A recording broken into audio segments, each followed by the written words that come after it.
Wabadde okwemulugunya kw'amaanyi ku nsaasaanya ya gavumenti ku bitongole ebyenjawulo naddala bwe kituuka ku misaala okusasula ofiisi ezipangisibwa ne kalonda omulala mungi. Abantu abakola emirimu mu bitongole bino baadde bafuna ensimbi nnyingi bw'ogeraganya n'abakola emirimu kumpi gyegimu oba okusingawo mu minisitule za gavumenti. Minisita ekola ku nsonga z'abakozi egamba nti badde esaasaanya obuwumbi obusoba mu 9 ku bitongole bya gavumenti 53 buli mwaka.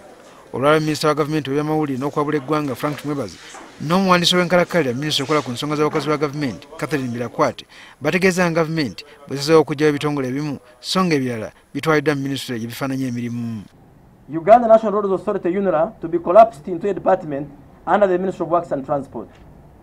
Ng'ojjako ekitongole kya UNRA kiziddwayo mu minisitule ekola ku by'enguudo, ebitongole ebirala bikoseddwa kuliko Uganda Investment Authority nga kati batwaliddwa mu minisitule y'ebyensimbi, NIRA nga kino kye kiwandiisa endagamuntu kitwaliddwa mu minisitule y'ensonga ez'omunda, so nga ekitongole ekikola okujjanjaba kansa n'ekyemitima biteereddwa wansi w'eddwaliro ly'e Mulago. Ebitongole by'amasannyalaze ebyenjawulo omuli UGCL, UETCL, UEDCL ne REA byonna bitwaliddwa mu minisitule y'obugagga obw'ensibo.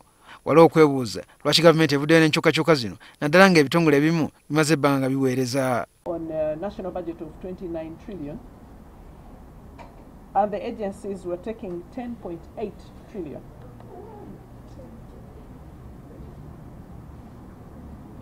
Then the other one that was asked is how will we ensure service delivery?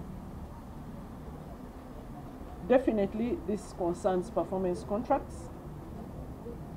And we'll also be hinging on the other efficient practices that have been in the agencies.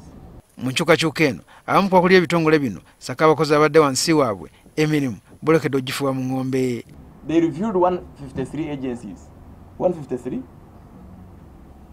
Let's say half of that goes.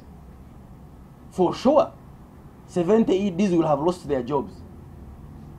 Okay? That's for sure. They can come and be commissioners if they want. But the money from that will employ more 300 or 400 Ugandans at different levels. Ebitongole bino bibadde bisaasaanya ensimbi ennyingi buli mwaka ku pulojekiti ez'enjawulo wamu n'emisaala. Gavumenti etegeezezza nga kati weegenda okuleeta ennongoosereza mu mateeka agaliwo okulaba ng'enkyukakyuka zino zikolebwa nga tewali buzibu bwonna.